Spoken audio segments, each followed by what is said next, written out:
Welcome my channel. Before we begin, tell me where you're watching from and make sure to subscribe, because uncovering the true story of Jabari Mansa required months of painstaking research and verification from historical records that many tried to bury.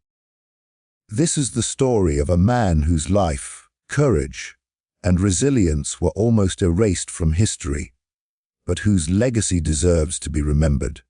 Jabari Mansa was born in the late 1700s in the heart of what is now West Africa, in a region known for its rich culture, complex societies, and thriving trade networks. From an early age, he was immersed in the traditions of his people, learning the stories of his ancestors, the songs that carried history through generations, and the skills that every young boy in his community was expected to master. Jabari was known for his keen intelligence and remarkable memory. He could recount the genealogies of his people, the tales of their kings and warriors, and the lessons embedded in folk tales that served as guidance for life. His father was a respected member of the community, and his mother, a skilled craftswoman, taught him the importance of perseverance and ingenuity.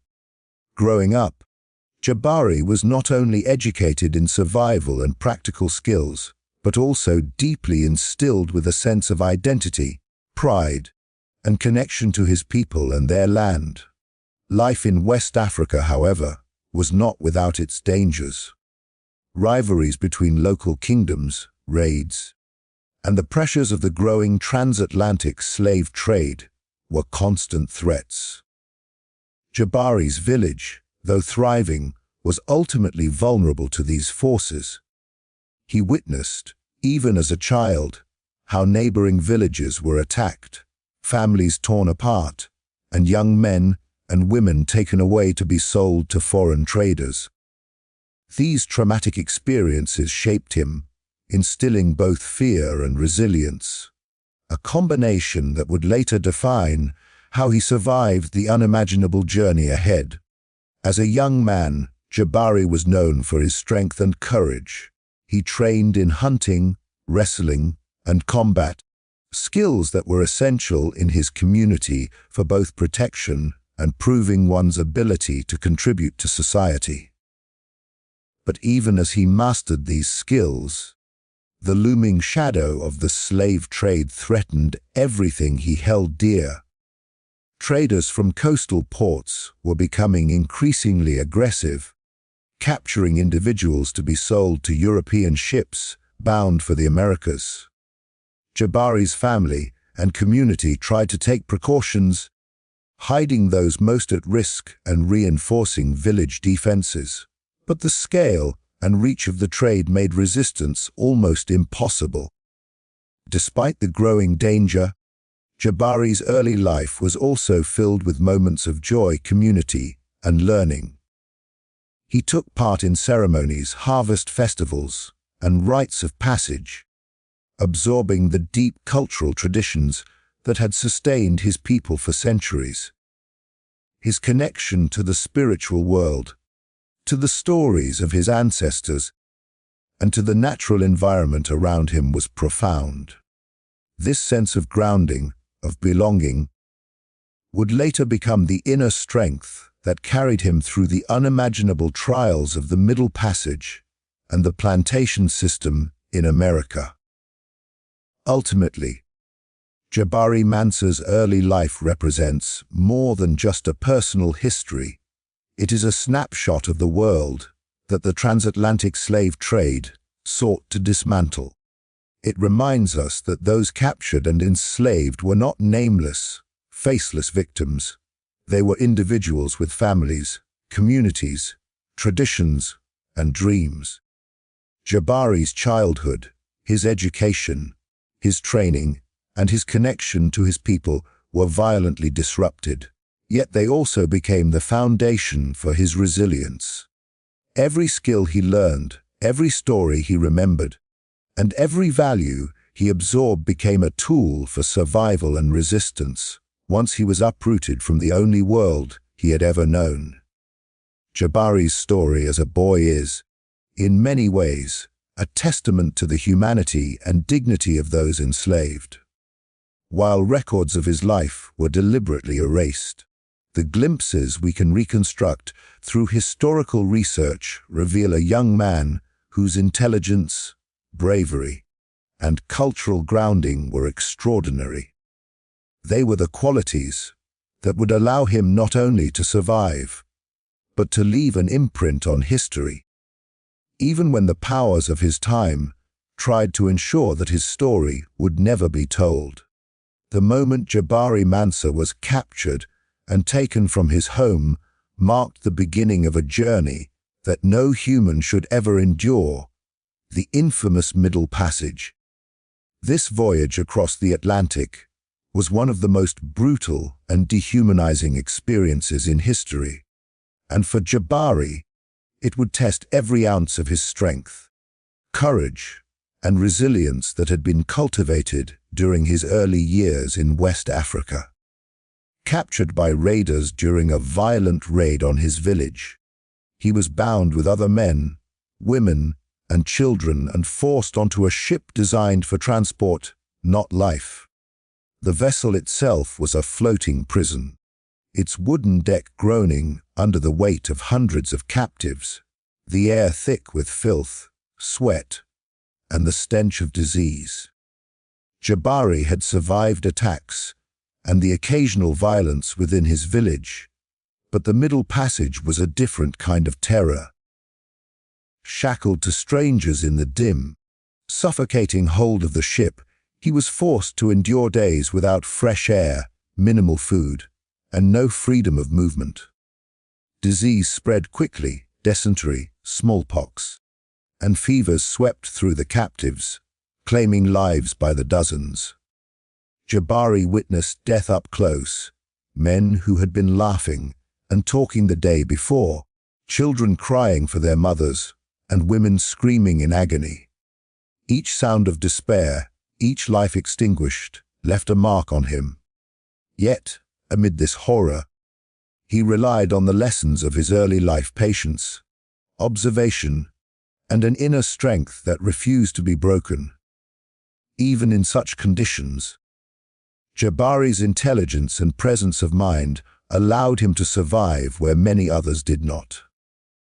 He observed the routines of the crew, learning which guards could be distracted, which areas of the ship were less monitored, and how to conserve his strength while avoiding punishment.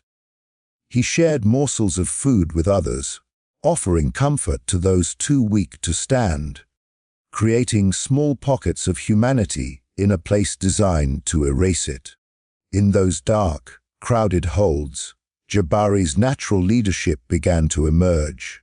People instinctively looked to him for guidance, for reassurance, for the knowledge that someone was still thinking clearly in the midst of chaos. The psychological toll of the Middle Passage was as immense as the physical suffering.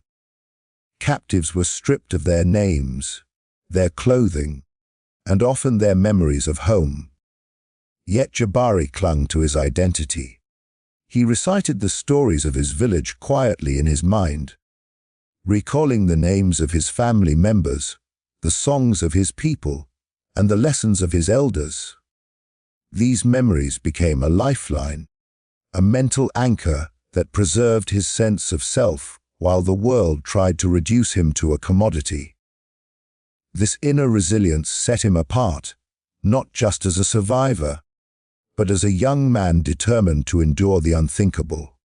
The journey itself took weeks, sometimes months, depending on weather and trade routes. Storms would toss the ship violently, causing those already weakened by starvation or disease to perish. Sailors often treated captives brutally, beating them for minor disobedience or simply for the sailors' own amusement. Many would die from dehydration, malnutrition, or despair, their bodies thrown overboard as if their lives meant nothing. Jabari, though terrified, refused to give in. Every day he survived was an act of defiance, a refusal to be erased completely by the forces attempting to strip him of humanity. Despite the horrors, there were moments of connection and shared strength among the captives.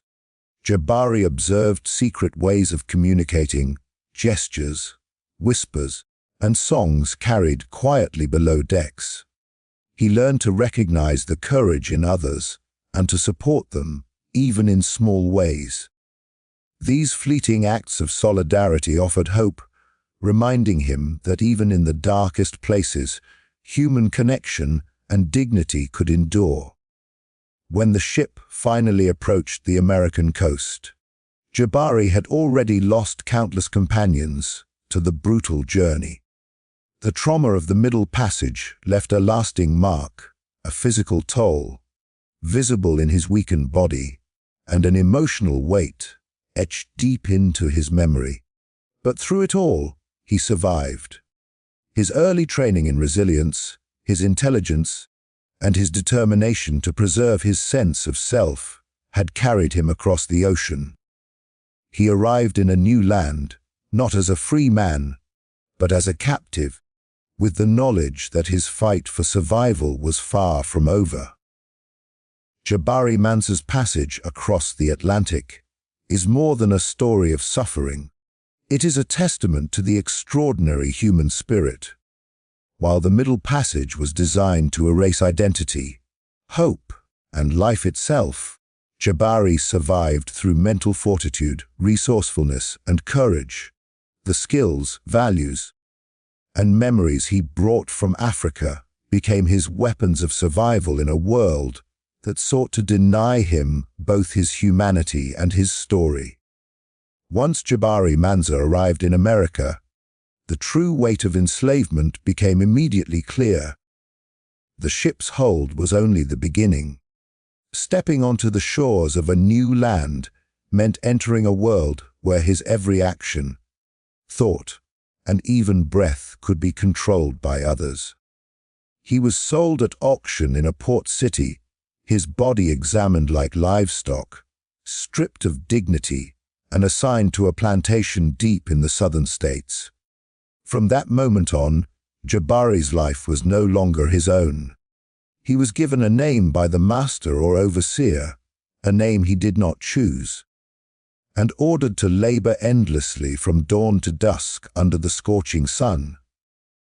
Life on the plantation was brutal in ways that went far beyond physical exhaustion. Jabari and the other enslaved people endured backbreaking work, often planting or harvesting crops such as cotton and sugar cane that demanded long hours and precise effort. Punishments were frequent and cruel. Whippings, deprivation of food, and isolation were tools used to enforce obedience.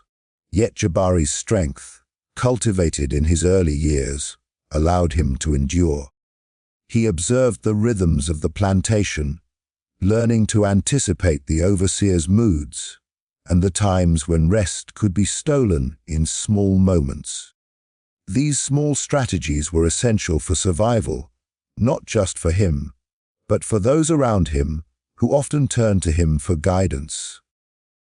Beyond the physical demands, there was a constant psychological warfare waged on the enslaved. The masters and overseers sought to break their spirits, often by separating families, forbidding the speaking of native languages, and denying access to cultural traditions. Jabari, however, clung fiercely to the memories of his homeland. At night, when the plantation was quiet, he would whisper the songs and stories of his village, passing them on secretly to others who had been stripped of their own histories. These small acts of cultural preservation became a quiet form of resistance, a reminder that even in chains, their humanity could not be fully erased. Jabari also quickly learned the subtleties of power on the plantation. He observed who among the overseers could be reasoned with and who wielded cruelty indiscriminately. He developed a careful awareness of human behavior that kept him alive in moments of danger. Yet he was not passive. While overt rebellion was nearly impossible without severe consequence, Jabari found ways to assert his agency, protecting weaker members of the enslaved community, finding creative ways to ease their burdens, and sometimes quietly sabotaging tools or processes to delay the overseer's work without being caught. These actions, though small, demonstrated the courage and intelligence that would define his life. Despite the harsh conditions, Jabari's reputation among other enslaved people grew. He was seen as a leader, someone who could be trusted to navigate the invisible and visible dangers of plantation life. Yet this position also made him a target. Overseers sometimes suspected him of organizing resistance or encouraging defiance, which brought moments of extreme danger. Jabari's survival depended not only on physical endurance, but on strategic thinking, knowing when to comply outwardly and when to act in subtle ways to protect himself and others. The plantation system also attempted to strip away any sense of identity or family. Enslaved people were frequently sold to different plantations, often separating mothers from children, husbands from wives. Jabari experienced this cruelty firsthand, witnessing the heartbreak of families torn apart and feeling the grief of losing contact with friends and companions he had grown close to during the Middle Passage. These emotional wounds were deep, yet Jabari channeled his grief into resilience. He understood that survival required maintaining a sense of inner strength, even when everything outside sought to diminish it. Within this harsh environment, Jabari's intelligence became a tool for navigating oppression.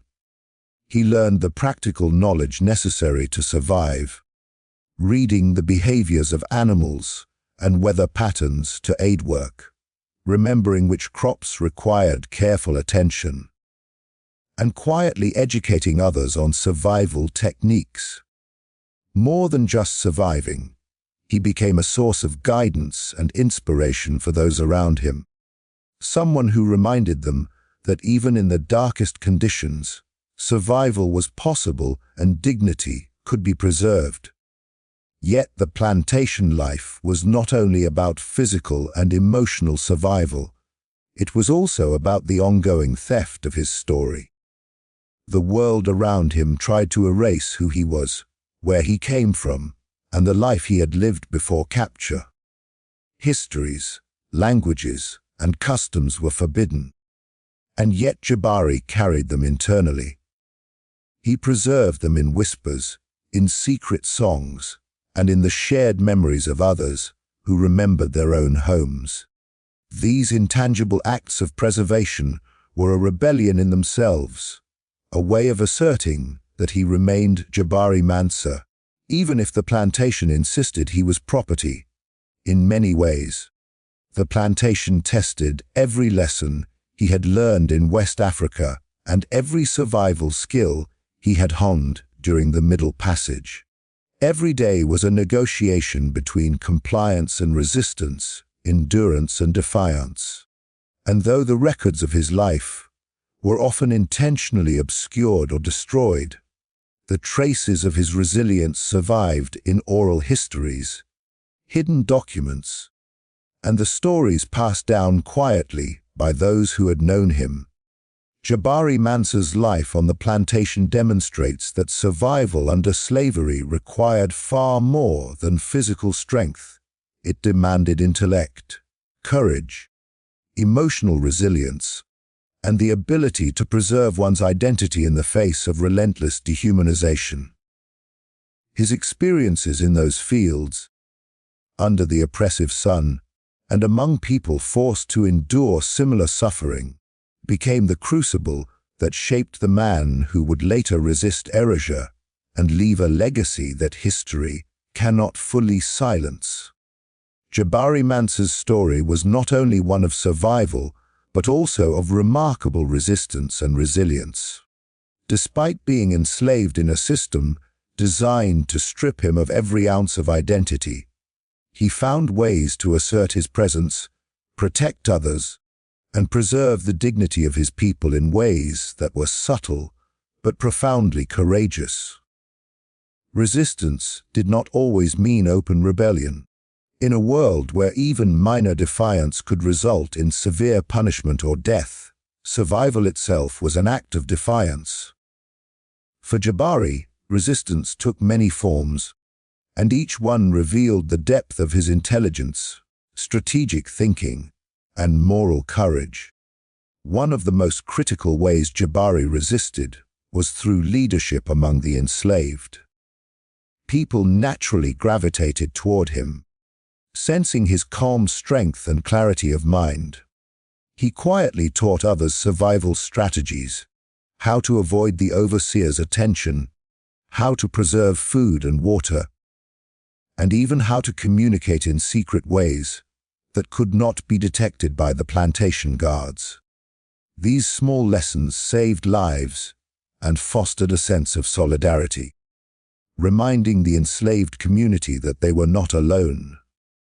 In a world designed to isolate them, Jabari became a beacon of collective resilience. Beyond practical guidance, Jabari's resistance was also cultural. Even as the plantation attempted to erase the languages, stories, and songs of the African continent, he preserved them within his memory. He taught other enslaved people songs in hushed whispers, keeping alive the rhythms and words of a homeland that they would never see again. These songs were more than mere melodies. They were vessels of identity, memory, and hope. By maintaining these cultural threads, Jabari ensured that even in the face of extreme oppression, the heritage of his people would survive. He also resisted in ways that were more subtle but no less impactful. There are accounts of enslaved people using small acts of sabotage, breaking tools, damaging crops in ways that delayed production, or feigning illness to gain a reprieve from work. While dangerous, these acts allowed them to reclaim small measures of autonomy. Jabari participated in and encouraged these quiet forms of defiance. Every act, no matter how small, was a statement. He was not merely property, he was a thinking, feeling human being who refused to surrender his mind and spirit. Jabari's resistance extended to moral courage as well. He witnessed countless injustices on the plantation, beatings, punishments, and the separation of families. While he could not intervene openly without risking his life, he found ways to provide comfort and aid. He shared food, helped hide children or the sick, and provided guidance to those in despair. These acts of compassion were forms of rebellion against a system that sought to dehumanize. By asserting his empathy and moral agency, he resisted the idea that the enslaved were incapable of moral judgment or leadership. In addition to acts of leadership and moral resistance, Jabari demonstrated intellectual resilience. He observed the workings of the plantation, learning the routines of overseers, the timing of patrols, and the weaknesses in the system. This knowledge not only protected him, but allowed him to guide others safely through dangerous situations. He became a strategist, a quiet protector whose understanding of both people and the environment gave him a rare degree of influence despite being enslaved. His intelligence became a shield, a weapon against complete subjugation. Perhaps one of the most remarkable aspects of Jabari's resistance was the preservation of hope. For those around him, the mere presence of someone who retained a sense of identity, who remembered home, and who acted with courage, was a source of inspiration. In a world engineered to crush the human spirit, hope itself became a radical act. Jabari's ability to maintain it and to instill it in others ensured that even in the darkest moments, the enslaved people under his influence could cling to the possibility of survival, dignity, and a future beyond bondage. Even when records of his life were deliberately destroyed or obscured by those who sought to erase the stories of the enslaved, the legacy of his resistance survived in oral histories and the memories of those who lived under his quiet leadership. His story demonstrates that resistance under slavery was multifaceted. It was physical, intellectual, emotional, and cultural. Every choice Jabari made to protect life, preserve knowledge, and assert his humanity was a defiance of a system that sought to make him invisible. Jabari Mansa's acts of resistance reveal the extraordinary ways a single individual could influence the lives of many, even within a system designed to strip them of power. He was not only surviving, but shaping the experiences of those around him, keeping culture, identity, and hope alive in the face of unimaginable cruelty. His story reminds us that resistance is not always loud or violent. Sometimes it is a quiet, persistent assertion of humanity, intelligence, and courage in the very spaces where others seek to erase it. Despite Jabari Mansa's remarkable life, acts of resistance, and the undeniable mark he left on those around him, history nearly erased his story entirely. The very system that had enslaved him also sought to erase the memory of his identity, his courage, and his resilience. Plantation records were often deliberately vague or misleading. Names were changed, births and deaths were listed without context, and the personal histories of enslaved people were treated as inconsequential. In Jabari's case, this erasure was systematic. His existence was either omitted or obscured in records, making it nearly impossible for later generations to reconstruct the true scope of his life and legacy. In many historical archives, he appears only as a number or a generic label: male slave, age unknown, field hand, or simply property of. These omissions were intentional. By stripping enslaved people of their names and stories, the system sought to erase their individuality and humanity. Jabari Mansa's story, like those of countless others, was reduced to anonymity on paper, while the brutal realities of his life, his survival, his resistance, his leadership, were left out of official accounts. It's as though the records themselves were tools not just for administration, but for historical silence. The erasure extended beyond official records. Oral histories, passed down within families and communities, were often discouraged or actively suppressed. Enslaved people who survived and later tried to recount their experiences faced social pressures and even threats. The broader society had little interest in preserving the narratives of enslaved Africans as individuals with lives, thoughts, and accomplishments. Histories were written by those who owned the enslaved, and the stories presented often focused on the benevolence of slaveholders rather than the courage of those they oppressed. In this environment, the extraordinary life of someone like Jabari was in danger of being lost forever. Over the years, even historians and researchers who attempted to reconstruct his life encountered numerous obstacles. Key documents had been destroyed in fires, lost in bureaucracies, or deliberately altered. Slave manifests and plantation records were inconsistent, and many of the few first-hand accounts that might have shed light on his experiences were scattered, fragmented, or anonymous.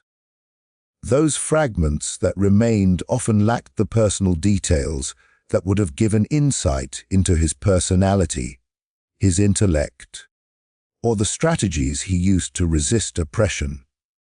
To uncover Jabari's story, researchers had to piece together hints from multiple sources: court records, letters, trade documents, and oral traditions, sometimes separated by decades or centuries. This deliberate erasure had profound consequences. For generations, Jabari Mansa's life was absent from textbooks, historical narratives, and public memory. The struggles he endured, the courage he displayed, and the leadership he provided went unrecognized. He became one of the countless enslaved people whose stories were hidden or forgotten, leaving only shadows in the historical record. This absence contributed to a broader misunderstanding of the experiences of enslaved Africans, reinforcing narratives that minimize their agency, resilience, and intelligence. Yet, even in this deliberate erasure, Jabari's life left subtle traces. Scholars and descendants pieced together accounts of his extraordinary acts of survival and resistance. References in plantation records, letters from overseers, and oral histories preserved among African-American families provided glimpses into his life. These fragments, when examined carefully and cross-referenced, began to reveal a man who refused to be reduced to a statistic, who preserved his identity despite systematic attempts to erase it, and whose legacy extended beyond the fields in which he was forced to work. The effort to suppress his story also underscores a larger truth about history. Those who hold power often control the narrative, determining whose lives are recorded and remembered. Jabari's story was inconvenient to those who benefited from slavery, because it demonstrated that enslaved people were not passive victims. They were intelligent, resourceful, and capable of resisting even under unimaginable oppression. His life challenged the sanitized and false versions of history that sought to portray enslaved Africans as submissive or lacking agency. In rediscovering Jabari Mansa, modern historians, genealogists, and community researchers are not just reconstructing one man's life. They are confronting the broader attempt to erase African voices from the historical record. They are restoring humanity to a person who was treated as property and highlighting the courage and resilience that the enslaved displayed every single day. The fragments that survive of Jabari's life, when pieced together carefully, reveal a story of survival, resistance, and identity that the powers of his time sought to suppress, but could never fully destroy. Jabari Mansa's story teaches us that even in the face of deliberate erasure, truth can survive. It also reminds us of the countless others whose lives were silenced, whose voices were lost, and whose experiences we may never fully recover. Every document uncovered, every oral tradition preserved, and every fragment of memory reclaimed is a step toward restoring the history that was nearly wiped away. His legacy is not just a historical fact, it is a symbol of resilience, courage, and the enduring human spirit in the face of overwhelming attempts to erase it. The rediscovery of Jabari Mansa's story in modern times is nothing short of extraordinary, and it sheds light not only on one man's life, but on the countless others whose histories were deliberately obscured. For decades, his story lay hidden, scattered across fragile records, fragmented oral histories, and obscure references in letters or plantation documents. It required painstaking detective work from historians, genealogists, and community researchers to piece together even a coherent narrative. Each recovered detail, from the ship manifests documenting his forced journey across the Atlantic to whispered family accounts, preserved for generations, was a triumph against the erasure that had tried to erase him entirely. The process of reconstructing Jabari's life highlights the resilience of memory and the importance of preserving oral traditions. Families who carried fragments of his story across generations had been doing so quietly, aware that the broader society might dismiss or ignore them. These stories, often recounted in hushed tones around firesides or during communal gatherings, formed a thread that allowed modern researchers to locate leads, verify events, and give context to the skeletal outlines found in written records. Without these oral traditions, much of Jabari's life would remain an untold tragedy, another footnote in a history of systematic silencing. Rediscovering Jabari Mansa is not just about recounting history, it's about restoring humanity to a man who was treated as property, but lived as a fully realized person with courage, intelligence, and a profound sense of identity. Each fact uncovered, whether it is evidence of his leadership among other enslaved individuals, his acts of quiet resistance, or the ways he preserved cultural memory, paints a picture of someone who refused to be broken by the system designed to destroy him. Modern historians describe this as resilient agency, the ability to exert influence, preserve dignity, and retain identity even under extreme oppression. Jabari Mansa embodies that concept fully, providing a rare and inspiring window into the lived experience of the enslaved. The rediscovery of his story also challenges the broader narrative of American history. For too long, the experiences of enslaved Africans were presented as generalized or anonymous, reducing human beings to numbers and statistics. Jabari's life, however, personalizes history. It forces us to confront the brutality of slavery, while also celebrating the extraordinary resilience and ingenuity of those who endured it. His story becomes a counter-narrative, one that defies the myth that enslaved people were passive or without agency, and reminds us that history is made not only by oppressors, but also by those who survive and resist. Beyond its historical importance, Jabari Mansa's rediscovery has a cultural and emotional significance today. For descendants of enslaved Africans, his story is a symbol of survival and pride, a reminder that even when the world tried to erase them, their ancestors' courage could not be entirely silenced. It strengthens connections to Africa, to family heritage, and to the enduring fight for dignity and recognition. Schools, museums, and cultural programs have begun to incorporate stories like Jabari's to ensure that young people understand the depth, complexity, and humanity of those who were enslaved, counteracting centuries of omission and distortion. In modern research and storytelling, Jabari's life also serves as a guide for uncovering forgotten histories. It demonstrates the importance of cross-referencing fragmented records, listening to oral traditions, and challenging the dominant narratives preserved in historical archives. Each recovered detail, a birth record, a letter, or a reference to his acts of resistance, becomes a victory against historical injustice. Scholars and storytellers emphasize that the act of rediscovery is itself an ethical duty to honor the lives that were suppressed, to remember what was nearly lost, and to ensure that the voices of the oppressed are finally heard. Finally, Jabari Mansa's rediscovery resonates beyond history and academia.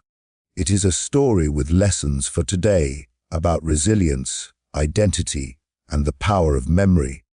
It reminds us that even when systems attempt to erase us, the human spirit can endure through storytelling, preservation, and the tireless pursuit of truth. His life challenges us to confront injustice wherever it exists, to honor the legacies of those whose voices were silenced, and to recognize the courage inherent in simply surviving and asserting one's humanity against overwhelming odds. The rediscovery of Jabari Mansa is, in the end, a testament to the enduring power of history to resist erasure. It shows that stories can survive centuries, even when deliberately buried, and that the act of reclaiming them is both a tribute and a moral imperative. His life, once almost lost to time, now serves as a powerful reminder of courage, resilience, and the enduring human capacity to defy oppression, a legacy that continues to inspire and educate to this very day.